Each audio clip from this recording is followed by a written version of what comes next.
que la justicia impere sobre todo. Es un sueño que creo que anhelamos, que la gente no está contenta con las situaciones. Los jueces o integrantes del Poder Judicial les faltó más empatía con la sociedad. El sector de mujeres, de niños, niñas y adolescentes, de personas con discapacidad, de personas migrantes, de la comunidad LGBTIQ+, pues es tan público y transparente esto que pueden acceder a las entrevistas que le hicieron a los demás candidatos, es decir, la elección de la tómbola, y pues a mí me otorgaron un número y un distintivo. Fue el tiempo real de cómo sacaron las bolitas. Yo cumplo esos requisitos históricos de las deudas que tiene el Poder Judicial con la sociedad, de que sea alguien integrante de la sociedad, de la ciudadanía, que pueda ser parte del Poder Judicial. O sea, que sea alguien que ha sufrido, que se ha enojado. Que encontró en la lista a un candidato que pertenece al crimen organizado y acudió al Congreso. Con expedientes que puedas encontrar al entrando, demasiado, ¿no? Cuando eso se pueden agilizar de manera digital, utilizar esa herramienta.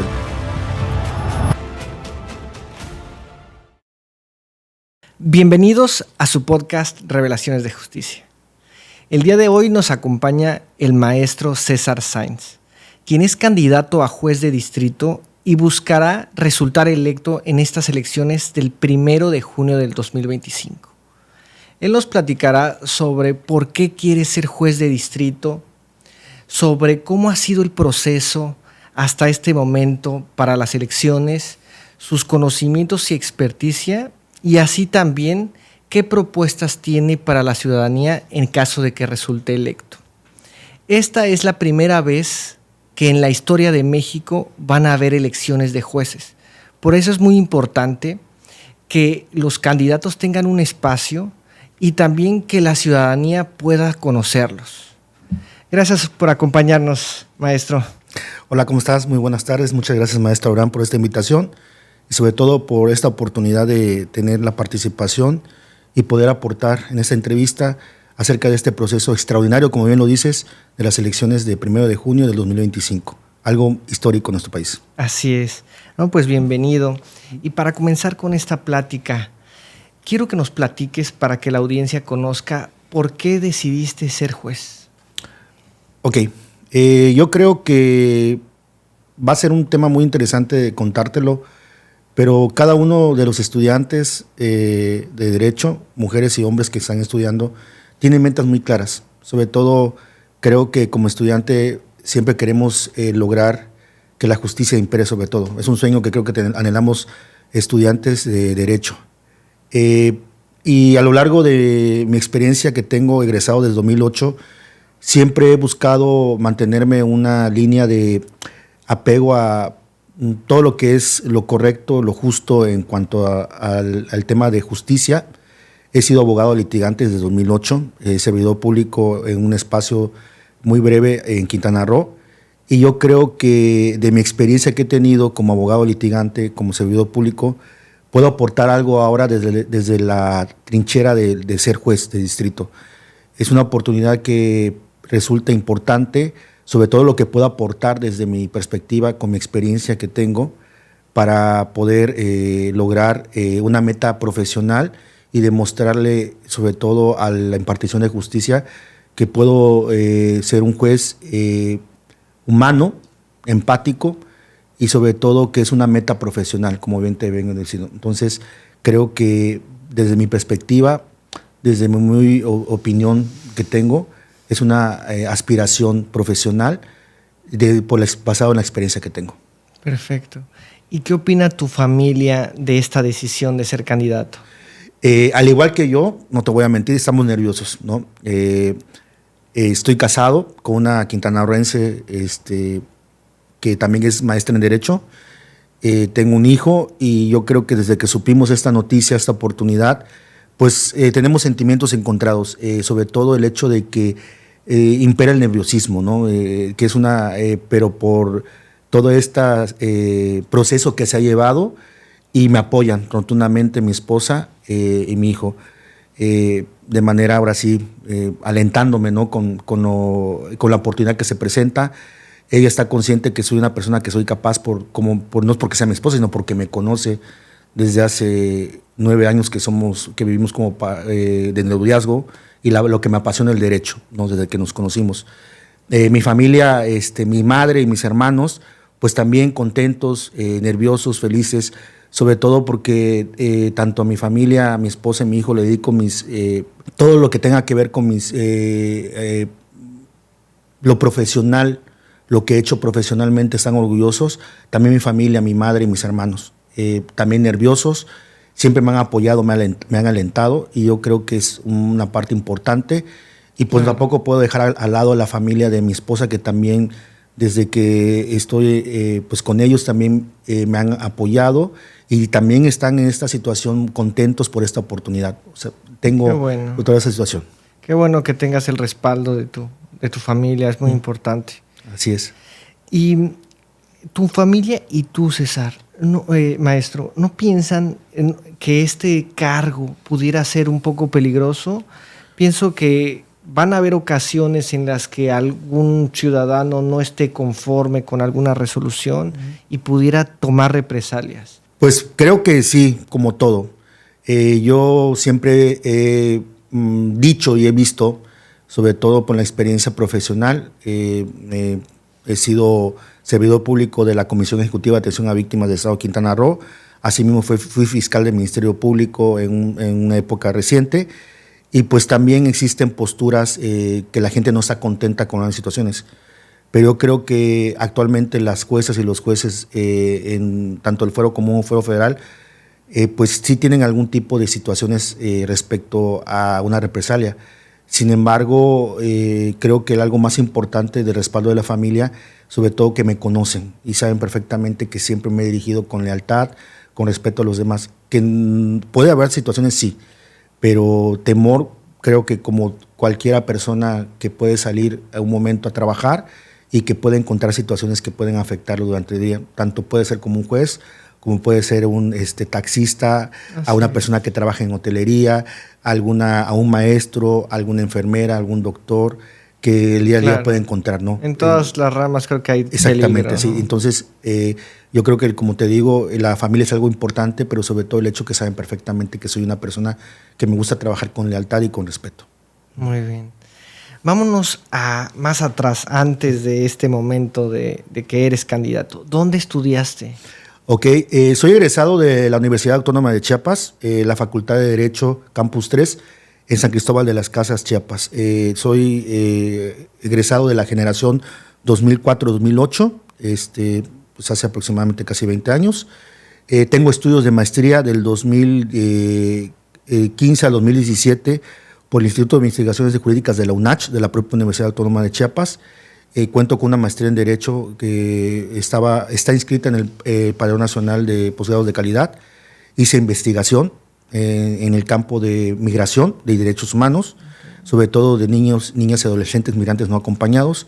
Y pues desde esos son mis estudios que tengo, aparte de diplomados que he tomado sobre derechos humanos, derecho mercantil y derecho penal sobre todo. Y sobre todo la materia que más me gusta y más me agrada, y eso mucha gente que me conoce lo sabe, que soy muy apasionado del juicio de amparo, del derecho constitucional como tal, ¿no? Qué bueno que tengas tantos conocimientos, porque un cargo así lo requiere. Así es. Y tu constante capacitación pues es algo positivo en caso de que llegaras a quedar electo. Así es. ¿Cómo fue que decidiste estudiar la carrera? Fíjate que es una pregunta que me han hecho alumnos y alumnas. Creo que pues es parte de lo que sé como profesional, que soy maestro en la universidad. Y siempre hago esa pregunta, ¿por qué estudié Derecho? ¿No? ¿O por qué estudian Derecho? Y después mis alumnas y alumnos me regresan esa pregunta. Me motivó algo muy interesante. Por ahí del 2003, yo tengo un familiar que fue procurador agrario en Los Altos, en San Cristóbal de las Casas, Chiapas. Mi primo, Néstor Antonio Pérez León, y me invitó una ocasión a una asamblea ejidal en un poblado en San Andrés Larraíza. Parte de las obligaciones o de de las funciones que tenían los procuradores es participar en las asambleas para orientar a los ejidatarios y ejidatarias sobre este tipo de asambleas, ¿no? Me llevo, participo y pues yo veo cómo él trata con respeto a las personas, de manera educada, les dice qué es lo que tienen que hacer. La gente queda fascinada porque hay una persona que es empático, o sea, que dicen, no, pues hay una persona preparada y que nos viene a decir cómo llevar las cosas, cómo es el derecho, o sea, de los derechos ejidales estamos hablando. Y entonces yo veo a mi primo y la verdad quedo fascinado con lo que hace un abogado, o sea, la forma de expresarse, la forma de acercarse a la gente, sobre todo lo que siempre he dicho, la empatía y cómo puedo llegar a la gente en ese aspecto. Entonces me fascina y él, en esa asamblea, curiosamente, por respeto te piden dar unas palabras. Y entonces, pues, mi primo me dice, adelante, o sea, dilo muestra un poco el respeto que te piden. Y entonces digo, agradezco a la asamblea por haberme tomado en cuenta la participación y agradecía de todo corazón, así como tal lo digo, que todo lo llevaran de manera correcta y sin faltarse respeto y que eso es lo que debe hacer el derecho. Entonces mi primo me dijo que me salió tan natural y que me invitó, oye, ¿por qué no estudias derecho? Y yo la verdad, mi meta era otra, ¿no? Mi aspiración profesional era otra. Sin embargo, yo creo que eso fue lo que me motivó, que podía yo tener esa facultad, ¿no? de presentarme a la gente y poder orientarlos, hablarles, perdón, y decirle, orientarlos sobre eso, y decirle pues, lo que es un proceso, ¿no? Que a veces desafortunadamente las personas no entienden y que a lo mejor eso es lo que me permitió estudiar la carrera, tener la facilidad de la palabra y sobre todo la empatía con las personas, las mujeres y los hombres que siempre requieren esa parte. Entonces, después de eso, pues sale la convocatoria de la carrera, me inscribo. En ese momento se hacía 2 exámenes, uno de conocimiento general, otro de conocimiento específico. Afortunadamente, con el apoyo de mi familia, mi madre y mis hermanos, pues quedo. Y en ese entonces se llevaba todavía sistema anual. Es decir, empezamos en enero, concluíamos en noviembre con la carrera y de las hermosas experiencias que tengo, ¿no? Y al final de cuentas, durante el proceso conocí a amigas y amigos que compartían sobre todo esta visión de ser abogado, de ser licenciado de Derecho, siempre para apoyar a la gente, ¿no? A las personas. Súper bien. Sí, pienso que el ayudar, el querer ayudar es vital para esta carrera y más el cargo que aspiras a obtener. Correcto. Platícanos un poquito ahora del proceso. ¿Qué requisitos te pidieron para postularte? Ok, la convocatoria sale el año pasado, la promulga el expresidente Andrés Manuel López Obrador y ya pues le toca prácticamente pues ejecutarla a la actual presidenta, la doctora Claudia Sheinbaum Pardo, y se abrió un portal en internet para postularse por el Poder Ejecutivo. Se abrió este portal de los requisitos básicos que te piden, pues para empezar, la licenciatura en Derecho, aportar tu cédula profesional y pues el título como tal de Derecho. Asimismo, la dirección, el nombre, la circunscripción, en este caso el circuito, ¿cuál quieres aspirar? Tu servidor aspira por Quintana Roo, el 27º circuito, y tener el promedio mínimo de 8, ¿no? Tu servidor salió con 8.7 de la universidad, pues reunía ese requisito. Asimismo, tenías que aportar 5 cartas de recomendación de vecinos, de personas que te conocen, con características específicas, en letra Y al 12, en formato PDF, con domicilio y número telefónico para poder localizarlos, así mismo firmado, y que estos fueran escaneados y se subieran a su vez a la plataforma. Tuve la oportunidad de personas que les pedí el apoyo, que me las dieron, y así mismo pude cumplir ese requisito.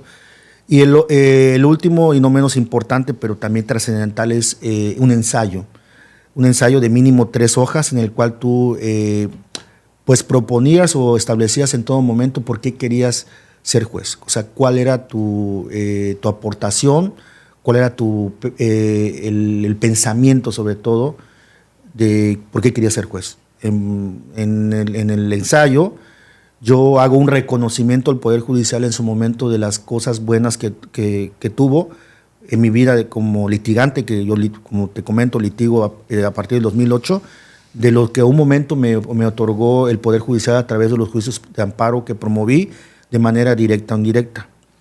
Pero también hago también una crítica de que en algún momento siento que los jueces o integrantes del Poder Judicial les faltó más empatía con la sociedad, les faltó tener más acceso a las personas, a conocer más en fondo el problema de una mujer o un hombre que tenía problemas con la justicia, con el Estado, en violación de derechos humanos, y que en algunas ocasiones derivó que las personas no confiaran en la justicia como tal, ¿no? Si nosotros vemos en redes sociales, en las noticias, en entrevistas, muchas personas siempre critican al juez, critican a otras instituciones como el Ministerio Público, pero porque realmente a veces desconocen los procesos y a veces necesitamos que un abogado nos ayude en ese aspecto. Pero cuando tú ya haces el recorrido, lo que nos pide la norma, la ley, el final de juicio de amparo, y eso es lo que me pasaba a veces, y cuando crees que les falta esa empatía o esa situación de situarse en los problemas que tienen las mujeres y hombres que han sido violados su ley, yo siento que esa parte le faltó al Poder Judicial de la Federación, a los juzgados, a las juzgadoras, a los juzgadores o los integrantes, ¿no? Siento que faltó en ese aspecto el llamado que hago, que a lo mejor esta es la oportunidad con estas elecciones de encontrar personas que sí puedan lograr esa parte de tener empatía con la sociedad.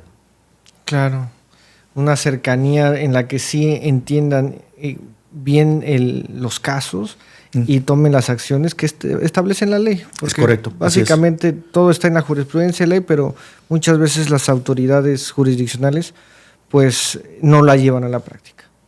Así es. En mi opinión. Respetable también. Claro. Sí.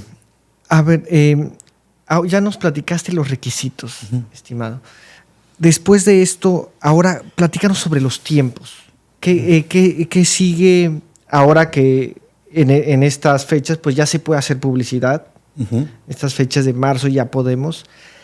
¿Qué sigue después de esto? Empieza la etapa en la que todos los candidatos van a soltar su publicidad. Después, desde este momento, 30 de marzo, hasta el 1 de junio, ¿qué hay? Ok, las campañas como tal, de acuerdo a los lineamientos que pone el INE, porque en las elecciones el INE es el que organiza en estos momentos, la institución que ahorita está haciendo algo extraordinario por el país en el aspecto de organizar estas elecciones, de acuerdo a la reforma constitucional. Pues mira, nosotros empezamos ahorita en marzo, 30 de marzo, y tenemos hasta el 26 de mayo. Después un periodo que no podemos hacer nada del 27 al 31 de mayo y el 1 de junio del 2025, que son las elecciones, que es un domingo y como si fueran elecciones a cargos públicos, pero ahora es a elecciones de juzgadores, magistrados, ministros, integrantes del Tribunal de Disciplina Judicial y asimismo del Tribunal Electoral Federal. Entonces son varios cargos. Entonces lo que venimos a orientar ahorita en estos momentos es que la ciudadanía reconozca o conozca más bien que existen diversos cargos y que se acerque y se oriente a través de las redes sociales, a través de lo que dice el INE o los espacios publicitarios de noticias, que no solamente son jueces y juezas que van a escoger, también otros cargos públicos o importantes dentro del Poder Judicial de la Federación. Entonces, ese es el proceso. Empezamos ahorita en marzo, el 30 de marzo, y como tal, tenemos ciertas restricciones. No tenemos el dinero por parte del erario, no. Tenemos que hacerlo bajo nuestros propios costos. La propaganda debe ser en material reciclable si queremos hacer pegar panfletos, bueno, no panfletos, sino distribuir trípticos de que conozcan cómo somos, nuestra imagen. Podemos participar en espacios avalados por el INE y los espacios de publicidad que nos permita el INE. No tenemos, le repito, no tenemos la participación económica por parte del Estado. Eso lo tiene que reconocer la gente para que tampoco haya mala información, ¿no? Y sobre todo respetar a las mujeres y hombres que participan. No podemos hablar mal de ellos, no podemos dirigirnos de manera indebida y sobre todo respetar también a la ciudadanía, ¿no? Hablar con la verdad, hablar sobre todo respetar los derechos humanos, no ser personas que tratemos mal a otros sectores, ¿no? El sector de mujeres, de niños, niñas, adolescentes, de personas con discapacidad, de personas migrantes, de la comunidad LGBTIQ+, plus, o sea, respetar los espacios, ¿no? Porque para eso vamos, para una juzgadora que sea para todas y para todos, ¿no? Entonces Claro. tenemos ciertas reglas y cualquiera se puede acercar a través de la página del INE cuáles son esas, lo que tenemos permitido y lo que tenemos prohibido, ¿no? Y en este espacio, pues, es algo que tengo permitido por lo que me marca la ley. Y aparte de estos requisitos, ¿hubieron otras fases de eliminación? Es correcto. Mi caso, por ejemplo, en la página que se cerró en noviembre de 2024, hubo una primera fase, un primer filtro. Ese filtro, pues, eliminaron a aquellos que no cumplieron los requisitos. Estamos hablando para los que propuso el Poder Ejecutivo. Previo a eso, el Poder Judicial y el Poder Legislativo propuso a sus propios candidatos, ¿no? Sin embargo, hubo una situación ahí con el Poder Judicial que, pues, no voy a entrar en más detalles porque eso ya corresponde a las propias entidades políticas, legislativas, ahora sí, de dar esa información. Pero, sin embargo, yo estoy propuesto por el Poder Ejecutivo. Abrió el portal, hace un primer filtro, salgo favorecido. El segundo filtro fue una entrevista, por decirlo así, un examen, sobre 2 preguntas específicas de 15 minutos cada una, ¿no? Te pedían sobre todo seriedad, que no tuvieras, era a través de videollamada, que no tuvieras por una intervención, que tus manos estuvieran a la vista al entrevistador, para evitar que pudieras tener información, por ejemplo, de internet, celular, o que alguien te estuviera dando la respuesta. Te hacían 2 preguntas. De hecho, en la página de la elección judicial es tan público y transparente esto que pueden acceder a las entrevistas que le hicieron a los demás candidatos, a las mujeres y hombres que están candidatos, para ver ellos de los que quedaron al final de la lista, ¿no? A mí me hicieron 2 preguntas. La primera habla sobre desarrollar una pregunta respecto a la reparación del daño con perspectiva de género y su implicación en los derechos humanos, ¿no? Desarrollé mi pregunta conforme a mis conocimientos, a la experiencia que tengo, y la siguiente pregunta desarrollada y que complementara acerca sobre los juicios de amparos promovidos por las asociaciones civiles respecto a los derechos humanos de migrantes. Igual desarrollé la respuesta de acuerdo a los conocimientos, y pues es algo también que en mi experiencia tengo, toda vez que, pues como te dije, tengo una maestría, hice una tesis en migración. Hice un análisis, una crítica a la falta de protección de los derechos de niñas, niños y adolescentes migrantes no acompañados. Entonces, eso me permitió ahondar más en el tema. Yo quería irme más de 15 minutos porque, pues, hice un examen de tesis, y eso propició los conocimientos que tenga. Posterior a eso, resulta que salgo vencedor, o sea, sí pasé ese filtro, y pasamos al último, el más controvertido, la insaculación, que se realizó en el 7 de febrero, si no me equivoco. Se hizo en vivo y a la opinión pública por parte del Senado. En la propia página pone los lineamientos de cómo se iba a hacer la insaculación, es decir, la elección de la tómbola, y pues a mí me otorgaron un número y un distintivo. Y entonces el 8 de febrero, el lunes, de emoción, sí. Y pues estando con mi familia, desayunando con mi esposa y con mi hijo, pues veo las noticias que ya se hizo y que ya estaba arriba las listas, y pues sale el nombre de tu servidor, ¿no? Emocionado, a mi esposa, pues yo no voy a mentir, llorando de emoción, porque pues la verdad fui beneficiario, aunque sea por una cuestión de suerte, pero me dicen muchas personas, no, es que para llegar ahí tuviste que llegar a un examen, ¿no? No podía decir nada, no puedo decir nada, únicamente lo sabía mi esposa y bueno, mi hijo no entiendes, un bebé de 3 años, pero mi esposa sabía. Le hice de conocimiento nada más a mi familia, de mi esposa y mi familia, y pues ellos guardaron la discreción correspondiente, porque también hay que ser eso, hay que ser discreto, hay que respetar, hasta que el 12 de febrero el Senado remite las listas al INE, y el 15 de febrero aparecen las listas en la página del INE de los favorecidos en la elección, tanto por los tres poderes, ejecutivo, legislativo y judicial. Y pues también te comento que el 26 de febrero pues ya recibí la carta del INE a mi domicilio, donde ya me reconoce como candidato a juez federal. Entonces, te repito, fueron 3 procesos, te hablo con la experiencia para que conozca la gente, y pues la más importante pues fue el examen como tal, ¿no? Sí.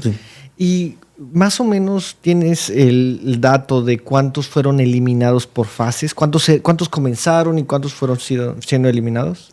Mira, ahorita no tengo como tal información, pero te puedo decir que en la fase de elección, la segunda que fue por el examen, sí fue un importante porcentaje, fue aproximadamente el 40% de las personas que participaron, las mujeres y hombres.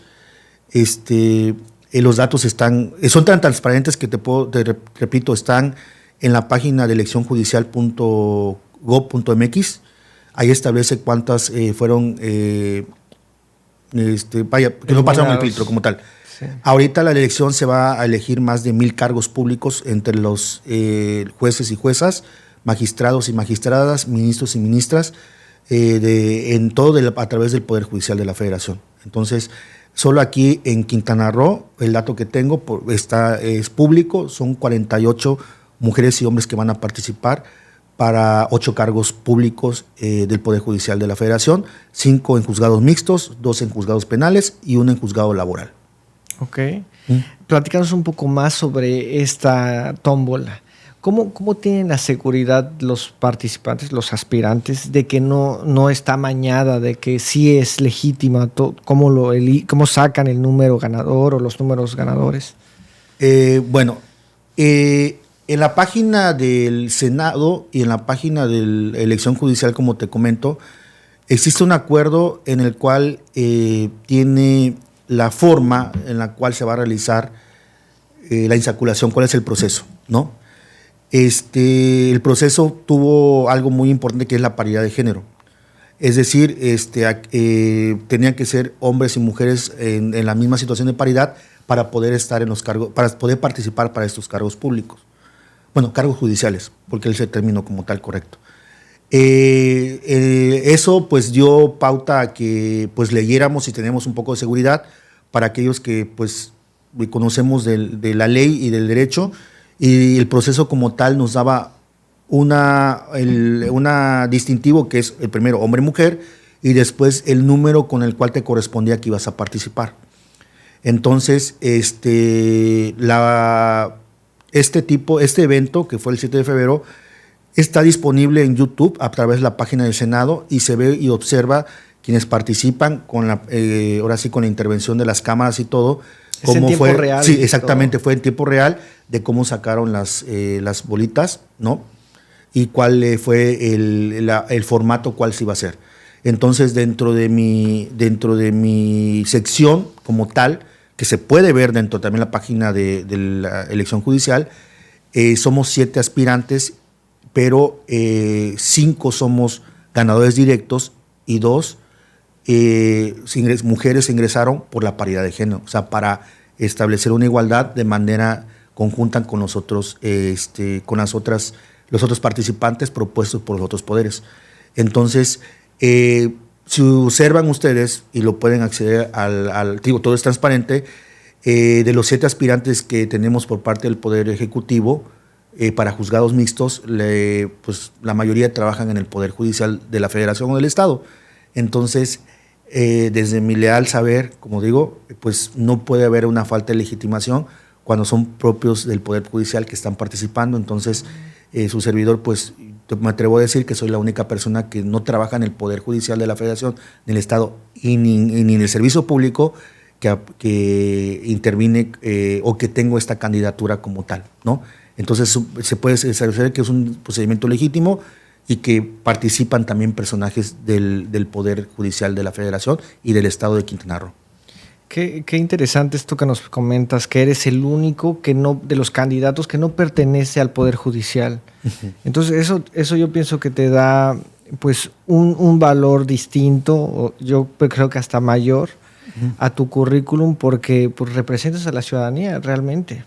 Ok, soy representante del Poder Ejecutivo. También existe del Poder Legislativo, que también fue propuesto, y del Poder Judicial. Agradezco mucho tu comentario, pero siento que posiblemente pueda tener una ventaja, pero también una desventaja.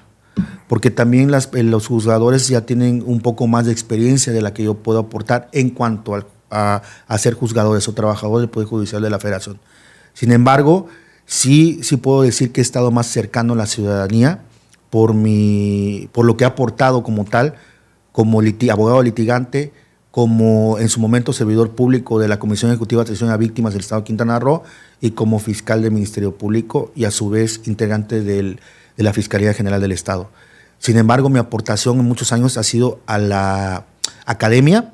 O sea, es importante, sí, la cátedra. Sí, llevo 2 años dando clases en la universidad aquí en el estado de Quintana Roo.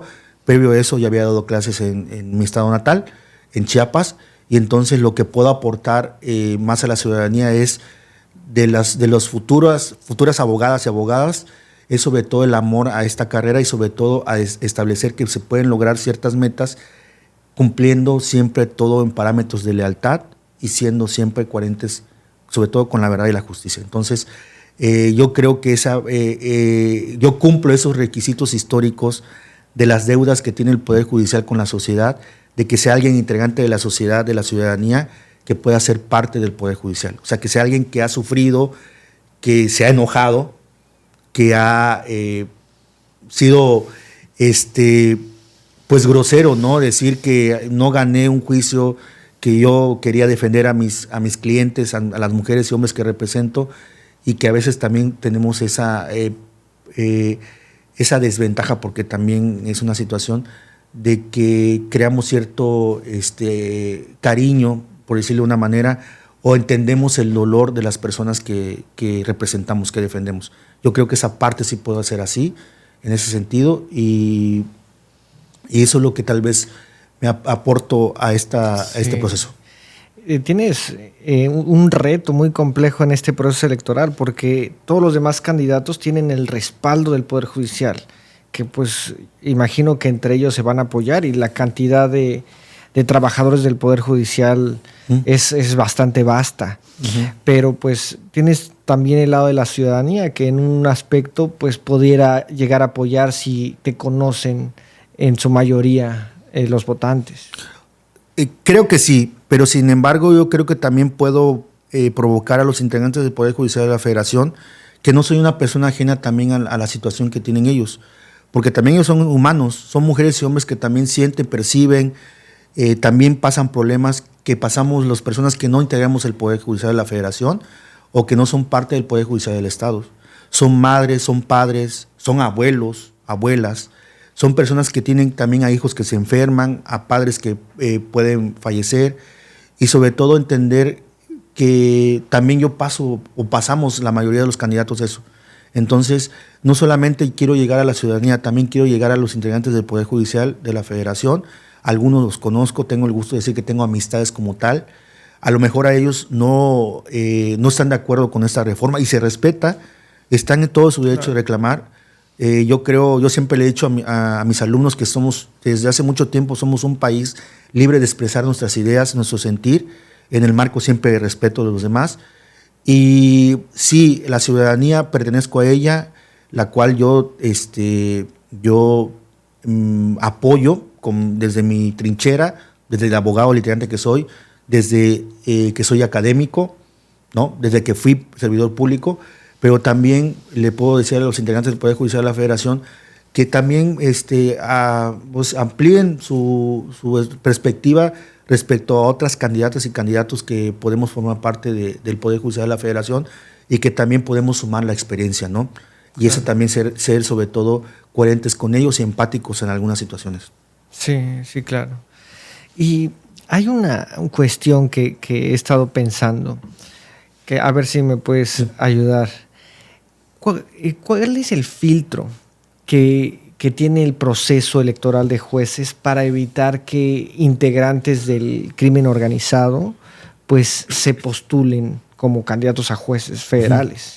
Ok, eso es una pregunta muy interesante que se ha venido debatiendo desde el Poder Legislativo, desde la sociedad, desde las personas que forman parte de las barras de abogados y abogados en México, integrantes también de los entes de investigación en derecho, de esa situación que pueden ser integrantes o están coludidos o defendiendo integrantes del poder, perdón, de esta situación de la cuestión de grupos criminales, pues por eso es importante estos filtros, ¿no? El primero, toda la información que se envió. El segundo, pues prácticamente las preguntas que se puede determinar como examen. Y yo creo que en el proceso en el cual hubo la selección y salen los nombres de las mujeres y hombres que van a participar, es de dominio público que integrantes de los partidos políticos, de la sociedad, de los colegios de abogados, de notarios, de instituciones de investigación como la UNAM, como otras universidades, la UCRO, la UNACH, la propia UNACH, la Universidad de Yucatán, cualquier universidad que tenga entes de investigación puedan acceder e investigar a los candidatos y candidatas, ¿no? Y entonces ese es el problema, y puede haber un vínculo. Entonces yo creo, como todos, que las tecnologías de la información son tan vastas como para conocer quiénes son los candidatos y candidatas. Y este es un momento para cual decir nuestros nombres, investigar nuestra trayectoria y decir qué es lo que hemos hecho y lo que hemos aportado a la sociedad en el aspecto jurídico y qué podíamos aportar al Poder Judicial de la Federación. Yo creo que es transparente como para investigar quiénes son integrantes o no, o que están relacionados con los grupos criminales, ¿no? Sí, de hecho hoy en Facebook estuve viendo un reportaje que decía de una exfiscal de San Luis Potosí, que encontró en la lista a un candidato que pertenece al crimen organizado y acudió al Congreso a manifestar que esa persona había asesinado a sus dos hijos, a su hija y a su hijo. Y después de que el Congreso supo esta situación, le retiró la candidatura a esta persona. Entonces, como dices, sí concuerdo que el filtro principal es la propia ciudadanía, que se involucre en ver quiénes son los candidatos y que si detecta a alguien, pues alce la voz para que se tomen las medidas pertinentes. Es correcto, y repito, todo es público, está debidamente accesible por parte de la ciudadanía a través de las páginas de elección judicial, lo comenté hace rato, y del Senado y del propio portal del Poder Ejecutivo. Entonces, si alguna persona cree que hay una de las juezas, perdón, de las candidatas o candidatos a cualquier cargo de elección popular, en este caso a través de jueces, pues puede manifestar como tal. Ahorita pues lo pueden hacer ante el INE, ¿no? Que es ahorita el encargado de las elecciones. Y esta apertura pues no está supeditada a nadie, o sea, es público y por lo tanto la ciudadanía es importante su participación, ¿no? Claro. Así como lo hizo esta personaje en San Luis Potosí y pues se logró hacer algo. Entonces para eso sirve también la cuestión de publicidad, ¿no? Sí, tan importante que es. Así es. Y en tu opinión, ¿cuál proceso para elegir jueces será mejor? ¿El anterior de examen de oposición o el actual por elección popular? Mira, sería hipócrita no decir que el de elección popular, porque soy beneficiado de esta reforma, ¿no? Así como fueron algunas candidatas y candidatos a jueces de distrito.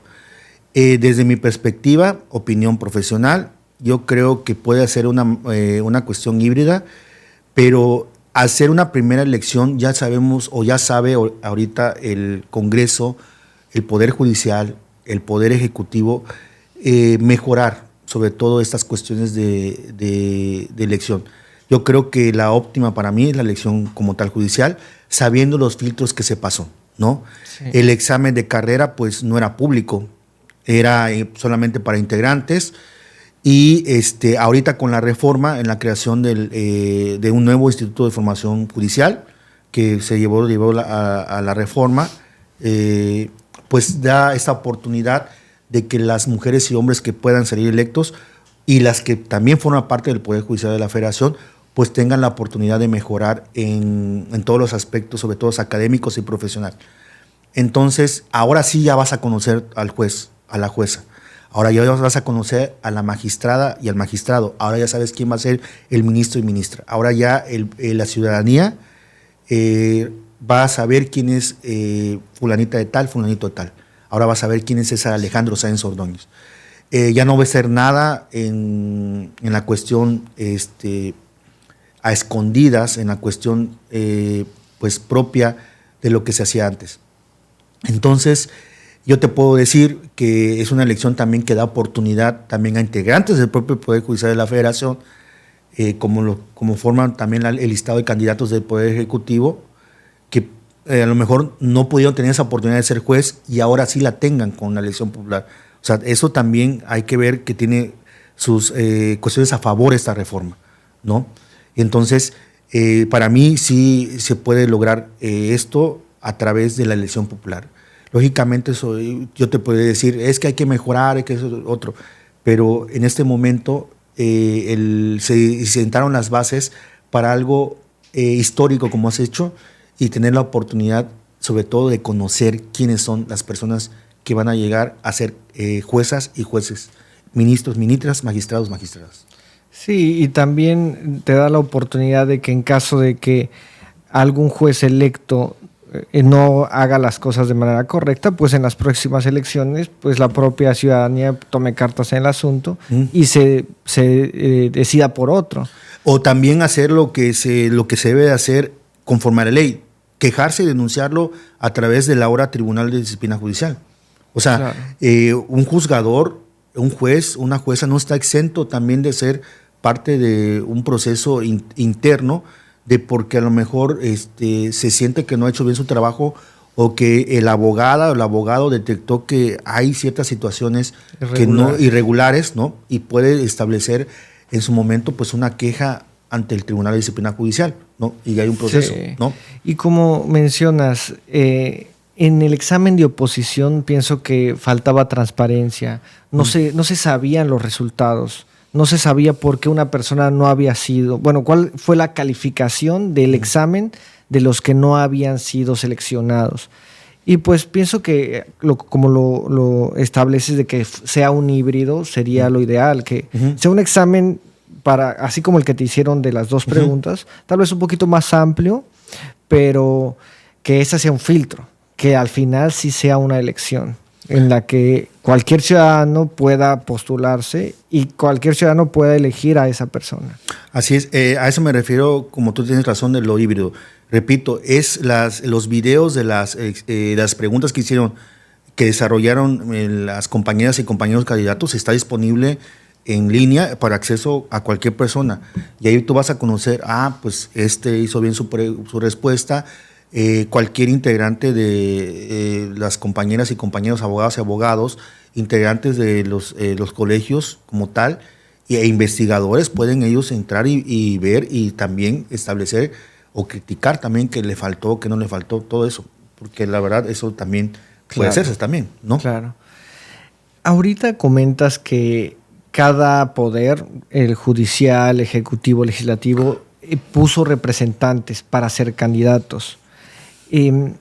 Cualquier ciudadano, obviamente con la carrera de Derecho, podría ir a tocarle las puertas. Oye, yo quiero ser tu representante. ¿Sí es posible eso? Es correcto, sí se puede hacer. Que tenga la carrera de licenciatura en Derecho y que cumpla los requisitos que en su momento se estableció en la reforma judicial, la reforma constitucional en el aspecto del Poder Judicial de la Federación. Ahora bien, muchas personas, mujeres y hombres jóvenes, se inscribieron. Pasaron el primer filtro. El segundo fue que ahí donde dices, bueno, ¿cuál fue tu experiencia y todo? Y el desarrollo de la pregunta. Ahí yo creo que hubo análisis de las personas que forman parte del comité de evaluación donde detectaron los pros y los contras. Ese es lo que yo indico como una cuestión híbrida. Yo siento que ese segundo filtro fue el primordial, el más destacado de todos, ¿no? Y pues ahorita, como tal, sí puede acceder a una persona que haya sido estudiante de la carrera de Derecho, mujer o hombre, con el promedio establecido y reuniendo los requisitos que en su momento, como te dije, fueron las 5 cartas de recomendación y el ensayo como tal. Yo creo que en esa parte también la ciudadanía o tal vez los que participan también van a tener conciencia de quiénes van a estar o quiénes son los candidatos, ¿no? Como te digo, yo tengo experiencia de más de 17 años como abogado litigante, como servidor público, y eso da el parámetro de la accesibilidad de la información, de conocer a tu candidato y saber que una persona con experiencia, pues, puede estar en la visoría de la ciudadanía y en el entorno también de conocerlo, ¿no? Eso es de mi perspectiva. Yo creo que conforme va avanzando los filtros, pues ya vas detectando realmente lo que es esto de la elección judicial y sobre todo de la idoneidad de los candidatos. Sí, se va a ir perfeccionando con el transcurso del tiempo. Es correcto, así es. Hace unos momentos comentaste que no tienen presupuesto, que ustedes básicamente tienen que hacerse cargo de su propaganda. ¿Qué garantiza que algunos empresarios o grupos de poder no le digan a un candidato, oye, ¿sabes qué?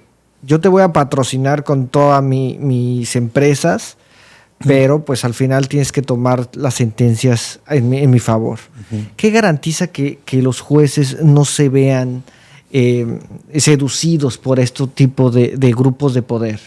Ok, yo creo y sigo insistiendo que el que organiza las elecciones y implica en todo momento la cuestión de vigilar el buen proceso es el INE. Si lo ha hecho cuando son elecciones de cargo popular, también ellos van a tener una visibilidad. Nosotros tenemos que reportar también, o sea, si hacemos algo, tenemos que reportar los gastos. Y es evidente que también ellos traen en la visión y en el radar, por decirlo así, el radar político, a los que son candidatas y candidatos. De hecho, ahorita con mi participación, el INE también va a ver minutos, va a ver todo lo que he hecho, va a ver si pueden venir a preguntar si generó un cargo, si efectuó una factura, todo va a estar debidamente... Completamente gratuito. Sí, realmente así es, exactamente la sociedad. Y entonces, lo que yo pueda hacer o algo, yo tengo que conocer sobre el tema y sobre todo, no te voy a mentir, estoy asesorado, o más bien pedí asesoría por abogadas y abogados que conocen la materia. Entonces, yo quiero llegar a decirle a la ciudadanía, yo no soy político, yo soy un abogado y abogada, bueno, son abogados y abogadas de la ciudadanía, pero yo soy un abogado que ha estado en la ciudadanía. Yo no he participado en un cargo público. Mis ideologías políticas son diferentes, pero yo no he participado para cargo público o para un puesto político. Entonces yo no conozco en sí, para ser sinceros, de esta cuestión de lo que hacen en las elecciones para cargo popular. Para la elección judicial sí me preparé, sí leí, sí vi la reforma, sí leí los lineamientos, sí investigué y sé lo que debo hacer y lo que no debo de hacer, ¿no? Y entonces también me investigo con personas que saben del material electoral y ellos me dicen perfectamente lo que tengo que hacer y lo que está prohibido, ¿no? En el aspecto ya procesal electoral. Y entonces, efectivamente, cuando se hagan los gastos respectivos de campaña, tenemos que comprobar oportunamente con las facturas, con los servicios de honorarios exactamente que emiten, y si el INE lo requiere, comprobarlo, pues tenerlo todo en orden.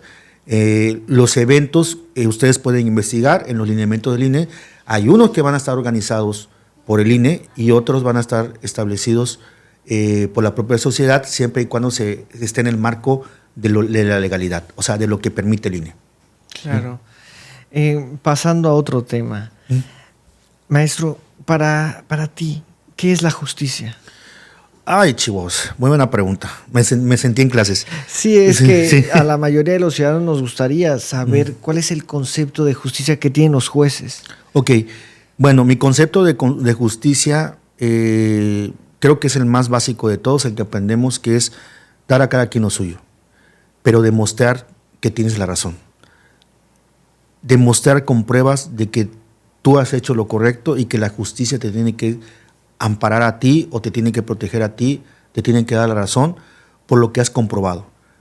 Razonar e interpretar la ley es lo que siempre digo a mis alumnas y alumnos, es lo que siempre le he dicho a mis clientes, de que no crean todo lo que ven en la tele, no crean todo lo que ven en las películas. es totalmente la realidad. No me van a dejar mentir mis compañeras y compañeros abogados que lo importante es interpretar la ley, lo importante es llegar a la justicia a través de un buen razonamiento de la ley y sobre todo comprobarlo, ¿no? Para mí la justicia es un elemento muy importante en la vida del abogado y, como te he dicho, es dar a cada quien lo suyo con razón. Qué interesante. Fíjate, mi casa de estudios es La Salle. Uh-huh. Y si tú le preguntas a un lasallista, él te va a decir el concepto de Ulpiano. Uh-huh. Es la constante y perpetua voluntad de dar a cada quien lo suyo. Uh-huh. Que es muy similar a tu concepto, uh-huh, pero lo complementaste de una manera muy correcta. Uh-huh. En mi opinión, la verdad es que sí tienes que probar, ¿no? Uh-huh, que sí te corresponde eso que dices que es tuyo. Así es. Es muy importante. Otra pregunta parecida, maestro. Si tú tuvieras que elegir entre el derecho y la justicia, ¿qué elegirías? Yo creo que voy a estar siempre con la justicia. Con la justicia. El derecho está, la normatividad está. Pero para llegar a la justicia tenemos que interpretar la norma, tenemos que interpretar la ley. Con la reforma en México de los derechos humanos del 2006 y consecuentemente de la ley de amparo, nos permite a las abogadas y los abogados analizar todo desde una perspectiva de derechos humanos. Y sobre todo eso nos da pauta a nosotros a tener que estudiar, tener que complementar nuestro conocimiento desde esa perspectiva.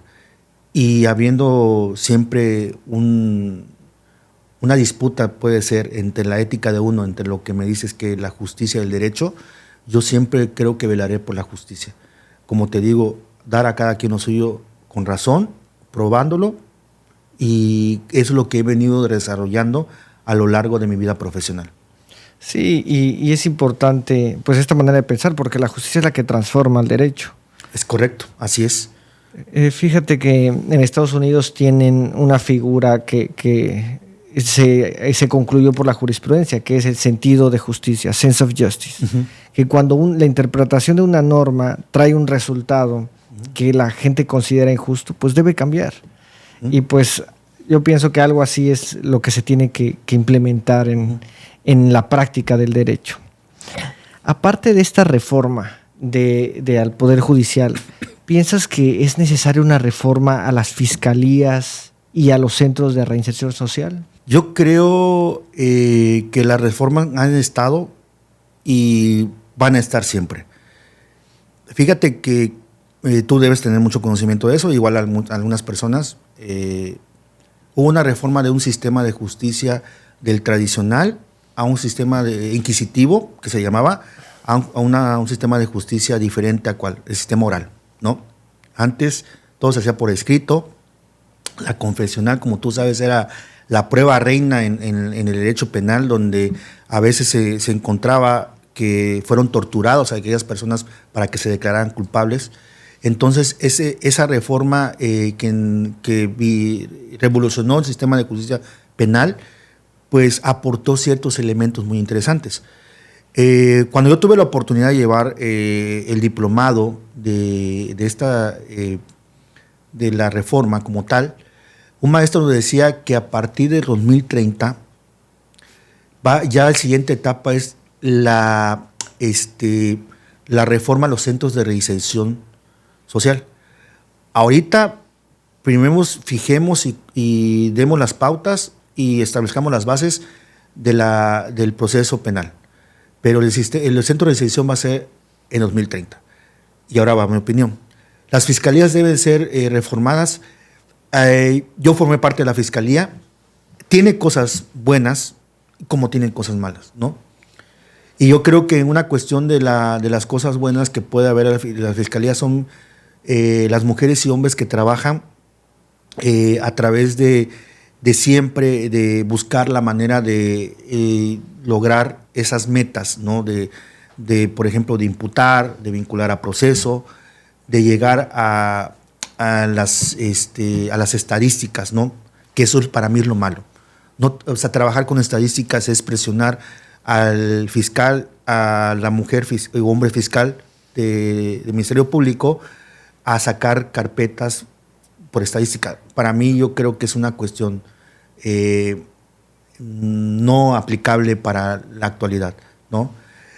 Una reforma sería, por ejemplo, que se implementó en su momento, y yo creo que algo que en tus anteriores oportunidades de intervenciones has tenido es acceder a una denuncia más digital, más rápida, que por ejemplo aquellas denuncias o querellas se hagan de manera digital, se hagan los acuerdos, se empiecen a hacer las investigaciones, y yo creo que puede utilizar las herramientas de la tecnología para poder facilitar en otro tipo de denuncias o querellas que pueden tener a los abogados y abogadas que forman parte del Ministerio Público con expedientes que puedas encontrar al entrando, demasiados, ¿no?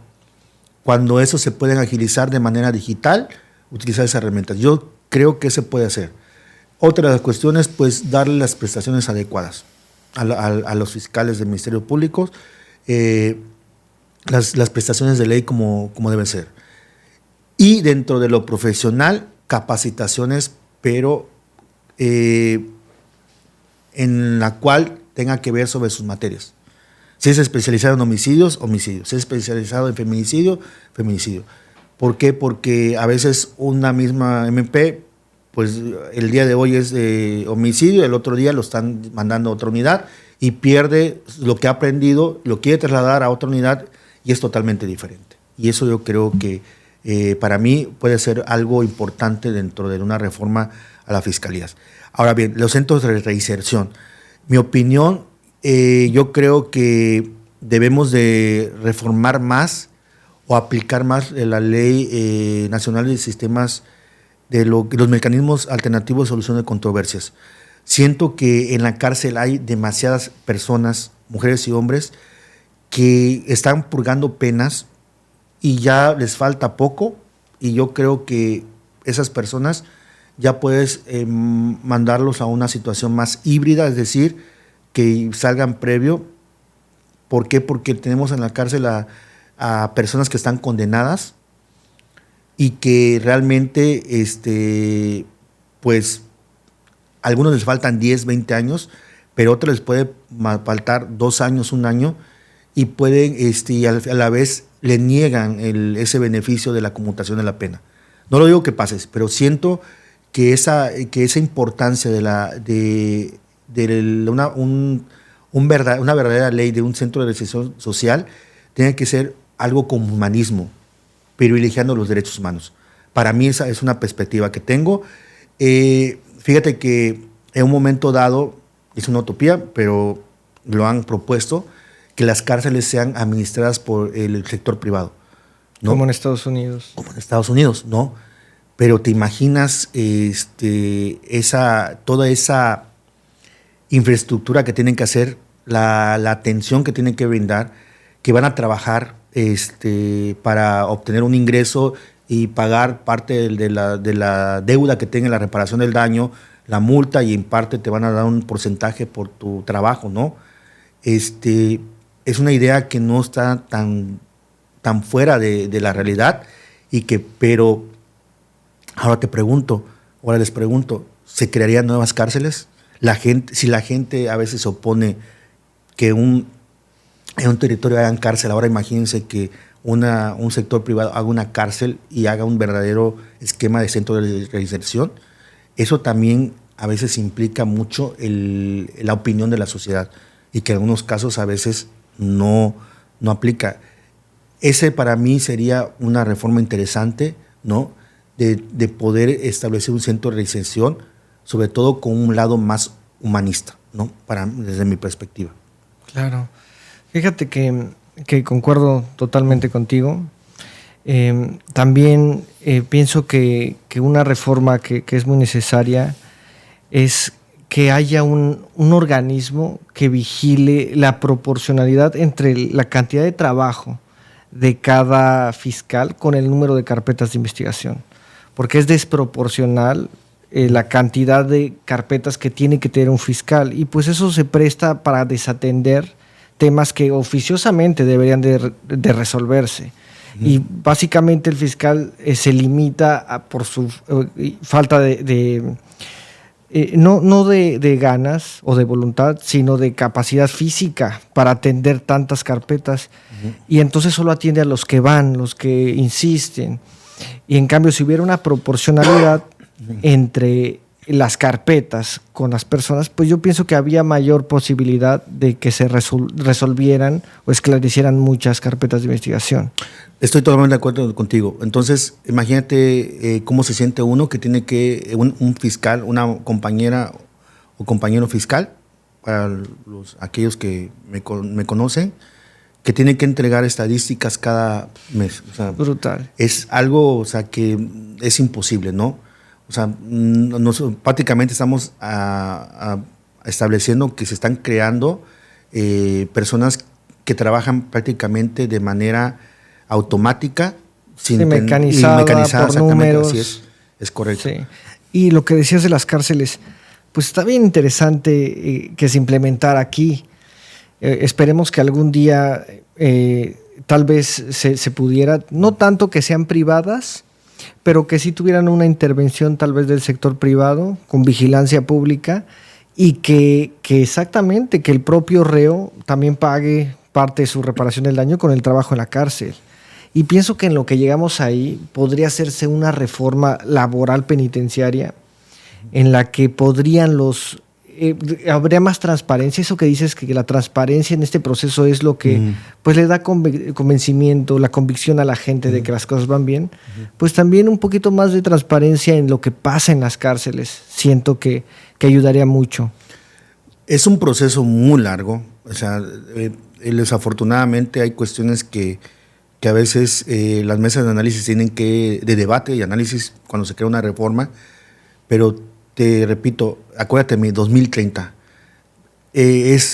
Son personas que han estado en este proceso y dicen, primero vamos a sentar las bases y ya a partir 2027-2028 van a empezar a ver ya estas situaciones de a sondear, a sonar en el Poder Legislativo, en el Poder Ejecutivo, de que te tiene que realizar una verdadera reforma a los centros de reinserción. Recordé que el término centro de reinserción no tiene aproximadamente 15 años, no tiene mucho, porque antes decían centros de readaptación, como si fuera algo tenga que ver como alguien que es desadaptado. Es desadaptado, ¿no? Entonces te quedas así, hasta en la propia palabra discriminamos, hasta somos deshumanizados, porque recordemos, buenos o malos siguen siendo personas. Lógicamente hay un juicio y hay una sentencia, y como tal tiene que purgarla, pero también debemos entender que ellos tienen que no solamente causar un daño a una persona, a un hombre, a una mujer, también causan un daño a la sociedad, al Estado, y por lo tanto también hay que ver esa manera de que recupere si no la confianza, por lo menos que pues ayude a limpiar esa parte de aportar algo a la sociedad con trabajo, ¿no? Y aportar sobre todo a las personas que desafortunadamente pues tienen que vivir sobre la reparación del daño, las personas que fueron víctimas, vaya, ¿no? Claro. Pienso que con todas estas preguntas, pues las personas ya pudieron conocerte, saber un poco más de ti, tu experiencia, tus conocimientos, tu empatía. Y aparte de esto que ya seguramente saben, me gustaría quisiera ver si te interesaría dar un mensaje directo a la ciudadanía para que pues sepan la importancia del voto, por qué tú eres un candidato que sobresale y que pues harías las cosas bien, y también para que salgan a votar, porque imagino que mucha ciudadanía dicen, pues un voto más, un voto menos es irrelevante.